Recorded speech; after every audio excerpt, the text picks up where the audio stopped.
Assalamualaikum warahmatullahi wabarakatuh. Perkenalkan, nama saya Mesika Anggrarastiningrum. Saya kelas 10 dari SMK Tritek Indonesia.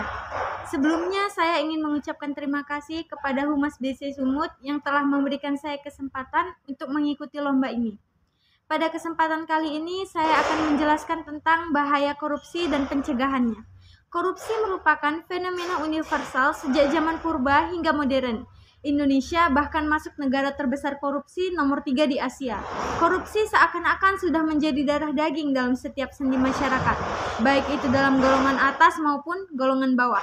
Bahkan tak sedikit orang yang tak menyadari apa yang dilakukannya adalah tindak korupsi. Di Indonesia, bagi sebagian orang menjadi korup mungkin cara termudah atau memang satu-satunya cara untuk mendapatkan apa yang mereka inginkan. Suatu kali, suap merupakan cara mudah untuk menghindari hukuman. Meski studi tentang korupsi terus berjalan, namun belum ada solusi pasti dalam memberantas korupsi hingga saat ini.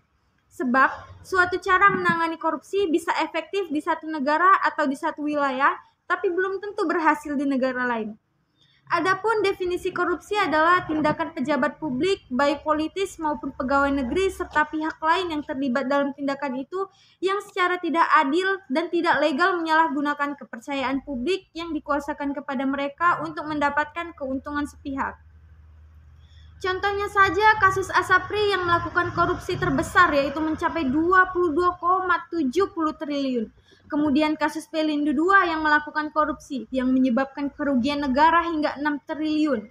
Kasus Bank Senturi, negara mengalami kerugian sebesar 7 triliun atas kasus Bank Senturi. Pemberian fasilitas pendanaan jangka pendek ke Bank Senturi telah menyebabkan kerugian negara yaitu sebesar 689,394 miliar. Kasus ini turut menyeret beberapa nama besar, namun baru Budi Mulya yang sudah divonis 15 tahun penjara. Dan masih banyak contoh lain yang tidak bisa saya sampaikan di sini. Hal itu bisa saja terulang kembali karena adanya kesempatan. Jika kita lihat negara Denmark, negara yang berhasil bebas dari korupsi, begitu bersih dan tentram. Memang sih, itu juga dikarenakan pelayanan prima mereka yang menjadi faktor pendukung penting dalam usaha mewujudkan tata kelola pemerintahan yang baik di Denmark. Meski kita tahu bahwa perbedaan jumlah penduduk, pendidikan, layanan kesehatan meski begitu besar apabila dibandingkan dengan negara kita yang heterogen, pelayanan prima harusnya dapat diusahakan dalam penerapannya di segala aspek pekerjaan. Mendesain ulang pelayanan publik, terutama pada bagian yang berhubungan langsung dengan masyarakat, dapat kita adopsi untuk membebaskan masyarakat dari aksi-aksi pungutan liar dan memudahkan setiap warga negara mendapatkan pelayanan yang berkualitas dan tepat waktu.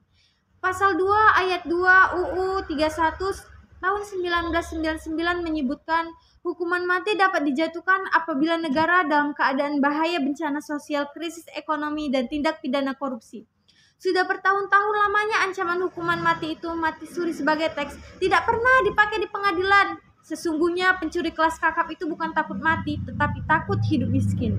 Dalam banyak literatur disebutkan bahwa korupsi mengakibatkan penurunan daya saing nasional, mengganggu pertumbuhan ekonomi, menimbulkan biaya sosial yang besar, dan akhirnya menambah tingkat kemiskinan. Sungguh sangat besar kerusakan-kerusakan yang ditimbulkan korupsi.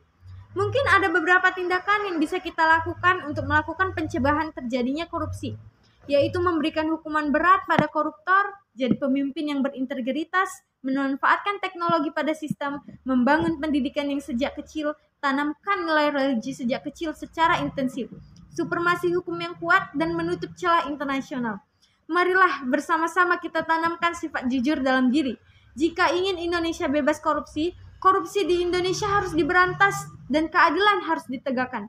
Saya yakin Indonesia akan lebih maju, Indonesia akan lebih aman, makmur, dan sejahtera. Indonesia membutuhkan orang yang jujur dan amanat. Kita harus melakukan yang terbaik untuk negeri ini. Sekian dari saya, demikianlah hasil tulisan yang saya buat. Lebih dan kurangnya saya mohon dikarenakan saya masih proses belajar. Atas perhatiannya saya ucapkan terima kasih. Wassalamualaikum warahmatullahi wabarakatuh.